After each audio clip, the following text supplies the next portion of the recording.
আজকে যে গল্পটি পাঠ করে শোনাবো তার নাম অপরাহ্নের আলো। গল্পটি লিখেছেন সঞ্জীব কুমার দত্ত। ফোনটা ধরতেই ওপাশ থেকে একটি ছেলের আওয়াজ ভেসে এলো। বেশ ভদ্র ভাষায় ছেলেটি বলছে, স্যার, অ্যামাজন থেকে ভোলা বলছি, একটা ডেলিভারি আছে। আমি আপনার বাড়ির সামনে দাঁড়িয়ে আছি, একটু নিয়ে নেবেন? অপরেশ ভাবছে কি করবে এখন।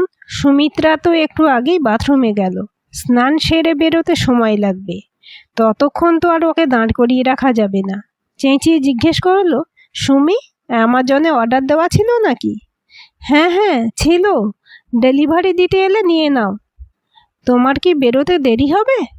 আজ তো আবার মঞ্জুও কাজে আসেনি, আমার শরীরটা তো ঠিক নেই, সিঁড়ি দিয়ে ওঠানামা করলে আবার।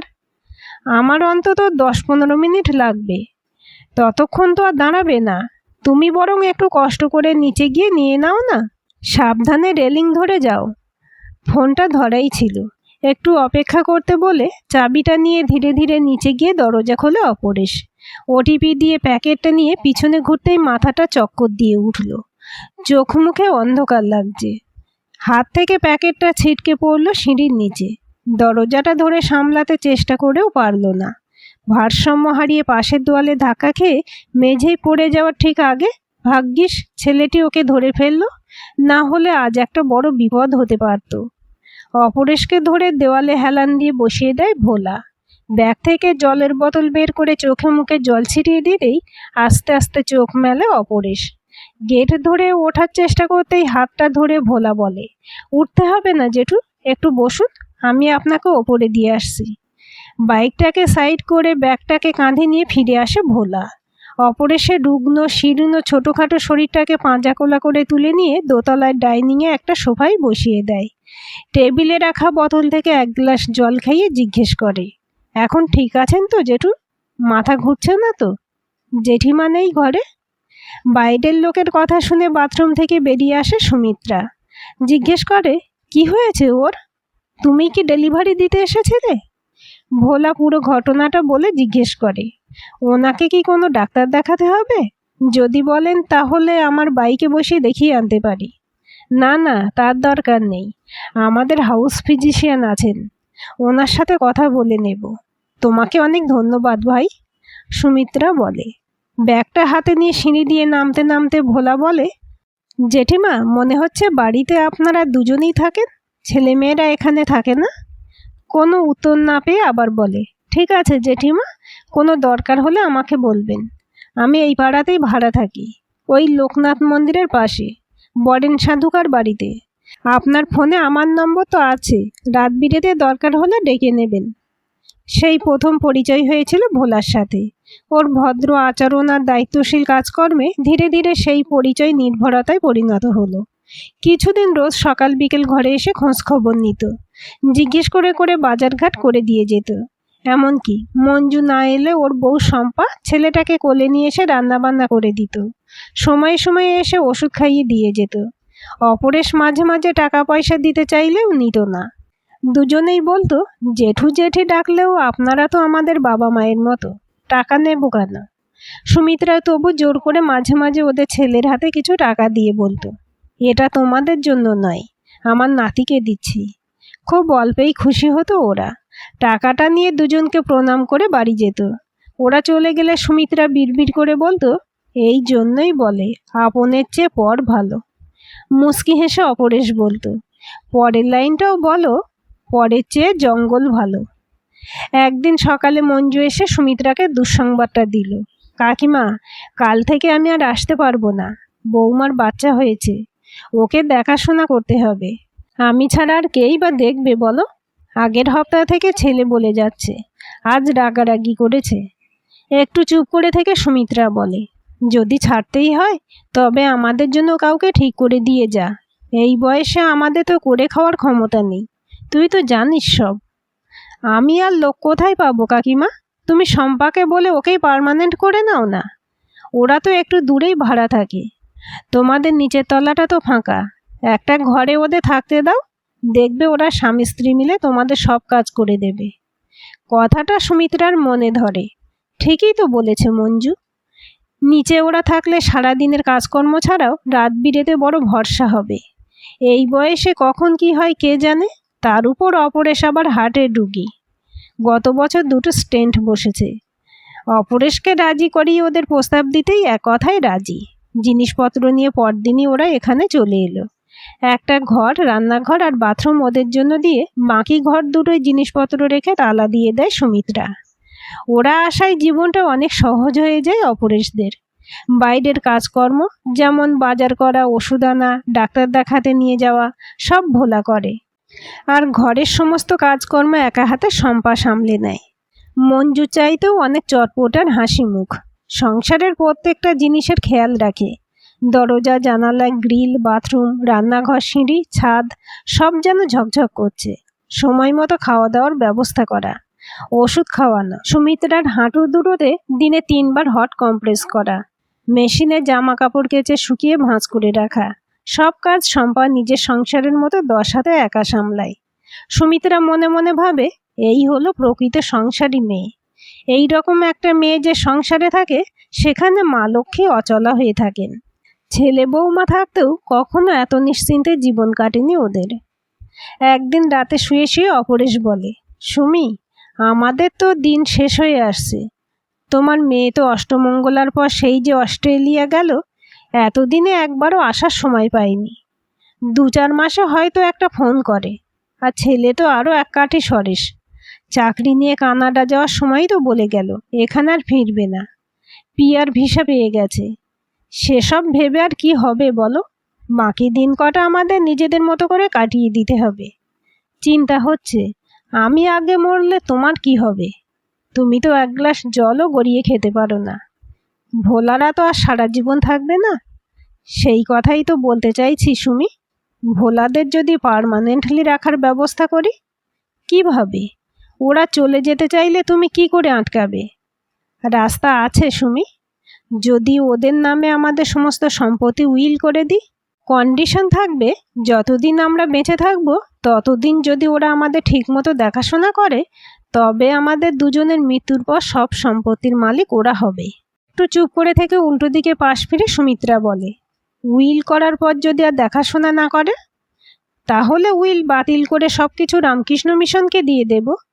তোমার ছেলে তো 5 বছর আগেই বলে দিয়েছে এসব সম্পত্তির ধার ধারে না। নিজে কখনো ফোন তো করেই না, আমরা করলেও ধরে না। এদিকে মেয়ে জামাই অস্ট্রেলিয়ায় সেটেলড, ওদের টাকা পয়সাও অঢেল। আমাদের সম্পত্তির ব্যাপারে ওদেরও কোনো আগ্রহ নেই। সুতরাং ছেলে মেয়েদের কথা ভেবে বসে থেকে লাভ কি? আমাদের বাকি সময়টুকু যাতে সহজভাবে কাটে সেই ব্যবস্থা করে রাখা দরকার। তুমি যা ভালো বোঝো তাই করো। আমার ঘুম পাচ্ছে বলে ঘুমিয়ে পড়ে সুমিত্রা।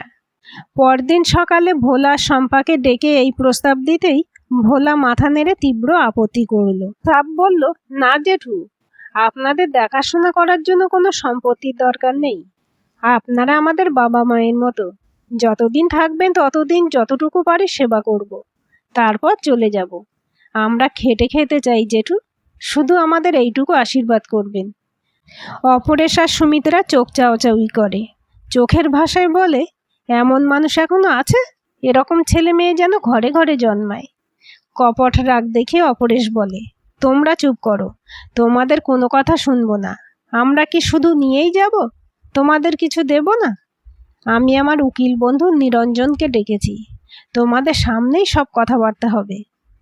বলতে বলতেই নিরঞ্জন চলে এলো। চা খেতে খেতে সব শুনে ভোলা শম্পার আধার আর প্যান কার্ড চেয়ে নিল। মোবাইলে সবার আলাদা আলাদা ছবি তুলে সবার কন্ট্যাক্ট নম্বর নিয়ে বলল, কাগজপত্র তৈরি করতে সপ্তাহখানেক সময় লাগবে। সামনের মঙ্গলবার দোলের দিন সকালে উইল রেডি করে নিয়ে আসব। ওই দিন সই হবে। সিঁড়ি দিয়ে নামতে নামতে আরও বলল, 2জন সাক্ষী লাগবে। আমার ছেলে আর বৌমাকে নিয়ে আসব, ওরা সাক্ষী হয়ে যাবে। অনেক দিন সপরিবারে আসা হয়নি তোর বাড়িতে। কেন? তোর স্ত্রী লাবণ্য কি দোষ করলো? ওকেও নিয়ে আয়। অপরেশ বলে, ও আসবে কি করে? 1 মাস হলো ব্যাঙ্গালোরে ভাইয়ের কাছে গিয়ে বসে আছে, কবে ফিরবে ঠিক নেই। অপরেশ হেসে বলে, আমার তরফ থেকে ওদের নিমন্ত্রণ রইল। শুধু ব্রেকফাস্ট নয়, লাঞ্চও করবো একসাথে। দোলের দিন সকাল 9টা নাগাদ ছেলে সুরঞ্জন আর বৌমা রঞ্জনাকে নিয়ে নিরঞ্জন এসে গেল।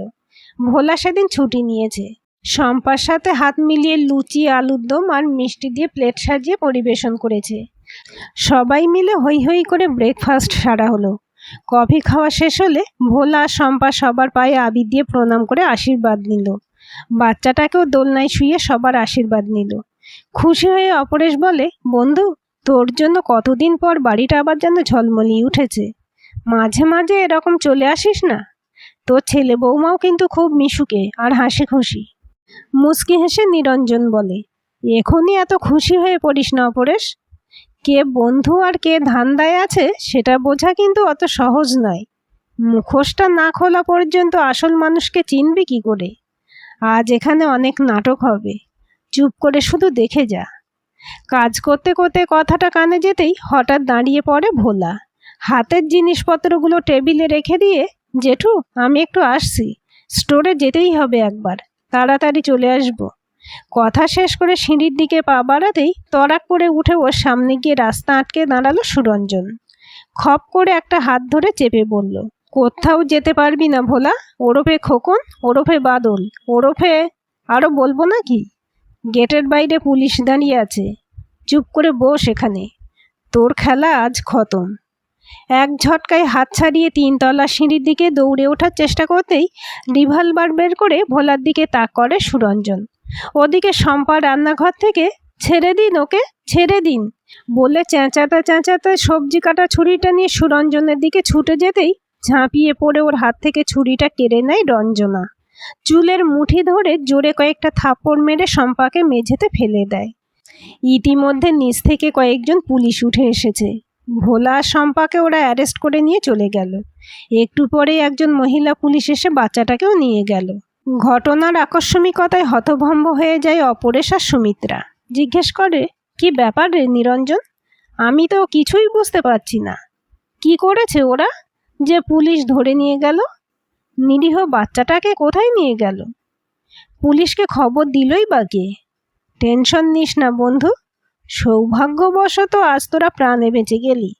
ওদের প্ল্যান ছিল আজ উইলটা সই হয়ে গেলে রাতেই তোদের দুজনকে খুন করবে।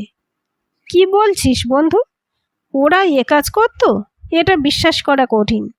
আরে, এই একটা বছর তো ওরাই আমাদের বাঁচিয়ে রেখেছে। মারলে তো আগেই মারতে পারতো।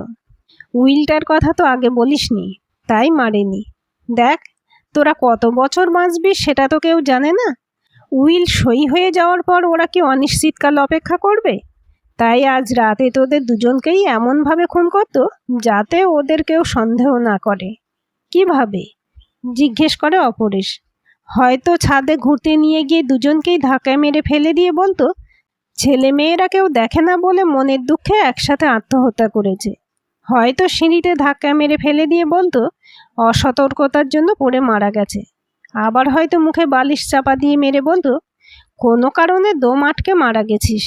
যেভাবেই হোক, উইল সই হয়ে গেলে আজই তোদের শেষ রাত ছিল। সুমিত্রার মুখের দিকে তাকিয়ে খানিক্ষণ চুপ করে থাকে অপরেশ। ঘোলাটে চোখে জিজ্ঞেস করে, কিন্তু তোরা এত কথা কি করে জানলি? সেদিন তোর বাড়ি থেকে ফিরে ওদের ছবি, ফোন নম্বর আর ডকুমেন্টগুলো ছেলেকে দিয়ে একটু চেক করতে বললাম। সাধারণত উইল করার আগে আমি এটা করি। জানিস তো, সুরঞ্জন এখন কলকাতা পুলিশের অ্যাসিস্ট্যান্ট কমিশনার, লালবাজারে আছে। আর এই যে আমার বৌমা রঞ্জনা, ও তো তোদের লোকাল থানার এসআই। ওরা দুজনে মিলে ওই ফোন নম্বর দুটোকে ট্র্যাক করতেই পুরো ঘটনাটা জানা যায়। ওদের আধার আর প্যান কার্ডও জাল। কি বলছিস? আঁতকে উঠে বলে অপরেশ। তাহলে আর বলছি কি, এর আগেও ওরা বেশ কয়েকটা এরকম কাজ করেছে। প্রমাণের অভাবে কয়েক মাস জেল খেটে ছাড়া পেয়ে যায়। একটা বড় নেটওয়ার্কে সাকরে ওরা। এবারে ওদের ফোনে একটা ইসরায়েলি স্পাইওয়্যার ব্যবহার করে সমস্ত কথাবার্তা রেকর্ড করেছে বৌমা। অত সহজে এবার আর ছাড়া পাবে না। কথা বলতে বলতেই একটা ফোন আসে নিরঞ্জনের। একটু সরে গিয়ে আস্তে আস্তে কথা বলতে থাকে। দেখতে দেখতে দুপুর হয়ে যায়। লাঞ্চ রেডি করার জন্য সুমিত্রা উঠে দাঁড়াতেই সুরঞ্জন বলে, কাকিমা, একটু পরে খাচ্ছি, আর একটা চমক আছে, জাস্ট 5 মিনিট। সুমিত্রা বলে, ওরে বাবা, আবার কি হবে? আমার কিন্তু ভয় করছে। না কাকিমা, ভয়ের চমকটা শেষ হয়ে গেছে, এবার খুশির চমক। সিঁড়িতে অনেকের কথাবার্তা শুনে উঠে দাঁড়ায় অপরেশ আর সুমিত্রা। মা, বাপি, কেমন আছো তোমরা? বলতে বলতে কারা ঘরে ঢুকছে। এসব শব্দ খুব চেনা, এগুলো শোনার আশাতেই তো দিন রাত প্রতিটা মুহূর্ত কাটে ওদের। তবে কি সত্যি সত্যি? সুমন আর সঞ্জনা সামনে এসে দাঁড়াতেই যেন এক ঝলক দক্ষিণা বাতাস খেলে গেল ঘরের মধ্যে। মুহূর্তে ওরা এসে বাবা মাকে জড়িয়ে ধরতেই আর নিজেকে সামলাতে পারল না সুমিত্রা। হাউ হাউ করে কাঁদতে কাঁদতে বলে ওঠে, অবশেষে তোরা এলি। আমরা তো ভাবছিলাম এ জীবনে আর তোদের মুখ দেখতে পাবো না। আমাদের দাদু ভাই আর দিদি ভাই কোথায়? তাদের তো চোখেই দেখলাম না। বৌমা আর জামাই বা কোথায়? ছেলে কোলে নিয়ে বৌমা রত্না আর লাগেজ নিয়ে জামাই মন্দার এসে প্রণাম করে অপরেশ আর সুমিত্রাকে। নাতিকে কোলে নিয়ে বুকে জাপটে ধরে আদর করতে থাকে সুমিত্রা আর অপরেশ। সঞ্জনা বলে, মেয়েটা আসতে পারেনি মা, ওর স্কুলে টেস্ট চলছে, পরের বার নিয়ে আসবো। সোফায় বসে মিটিমিটি হাসতে হাসতে পুরো ঘটনাটা উপভোগ করে নিরঞ্জন আর তার পরিবার। প্রাথমিক উত্তেজনা কাটার পর ওদের জন্য একটু হালকা খাবার আর সবার জন্য ব্ল্যাক কফি বানিয়ে আনে সুমিত্রা। খেতে খেতে সুমন বলে, মা, নিজের জীবন আর কেরিয়ার নিয়ে ভাবতে ভাবতে তোমাদের কথা আমরা বেমালুম ভুলে গিয়েছিলাম। কি স্বার্থপর না আমরা! নিরঞ্জন কাকুরা না থাকলে হয়তো আজ তোমাদের হারিয়েই ফেলতাম। তোমরা আমাদের ক্ষমা করো। বাপি, আমি আর রত্না ঠিক করেছি আর কানাডায় ফিরে যাব না। এখানেই একটা চাকরি খুঁজি নিয়ে তোমাদের সাথেই জীবন কাটাবো। দিদিরাও মাঝে মাঝে আসবে। সব প্ল্যান হয়ে গেছে আমাদের। বলো, তোমরা আমাদের ক্ষমা করবে তো? হঠাৎ করে তোদের দুই ভাই বোনের বাড়িতে আসার কথা মনে হলো কেন? আগে তো কতবার বলেছি, তখন তো আসিসনি। প্রশ্ন করে অপরেশ। খানিকক্ষণ মাথা নিচু করে থেকে সুমন বলে, ভোলা আর শম্পার আসল রূপ জানার পরেই নিরঞ্জন দা আমার ফোন নাম্বার জোগাড় করে কন্ট্যাক্ট করে পুরো ঘটনা জানিয়ে বলে, এখনো যদি না আসি তবে এ জীবন আর দেখা নাও হতে পারে। আমি আর দেরি না করে তক্ষুনি দিদির সাথে যোগাযোগ করে একসঙ্গে এখানে আসার ব্যবস্থা করি। কথা বলতে বলতে সুমিত্রা জিজ্ঞেস করে, তোরা লাঞ্চে কি খাবি বল, চাপিয়ে দিচ্ছি। আমাদের আর রঞ্জনাদের খাবার তো রেডি আছে। রত্না বলে, না মা, তুমি বসো, আমি আর সঞ্জনা মিলে বানিয়ে নিচ্ছি। ব্যাগ খুলতে খুলতে সুমন আর সঞ্জনা একসাথে বলে ওঠে, রান্না বান্না সব পরে হবে, আগে আমরা সবাই মিলে রং খেলবো আজ, সেই আগেকার মতো। আসার সময় রাস্তা থেকে আবিরের প্যাকেট কিনে এনেছি। বলতে বলতে আবিরের প্যাকেট খুলে রং খেলা শুরু করে দেয় ওরা। সুরঞ্জনা রঞ্জনাও হৈ হৈ করে যোগ দেয় তাতে। অপরেশের দিকে তাকিয়ে নিরঞ্জন বলে, কি রে, চমকটা কেমন দিলাম? নিরঞ্জনের গলাটা জড়িয়ে ধরে অপরেশ বলে, চমক নয় বন্ধু, তোরা আজ আমাদের হারিয়ে যাওয়ার জীবনটাই তো ফিরিয়ে দিলি। তোদের জন্যই আমাদের জীবনের এই অপরাহ্ন আবার আলোকিত হয়ে উঠল। এ ঋণ আমি শুধবো কি করে? আজকের গল্পটি কেমন লাগলো কমেন্ট করে জানাবেন। ভালো লাগলে লাইক, হাইপ, শেয়ার করবেন আর চ্যানেলটি সাবস্ক্রাইব করে বেল আইকনটি ক্লিক করে রাখতে ভুলবেন না।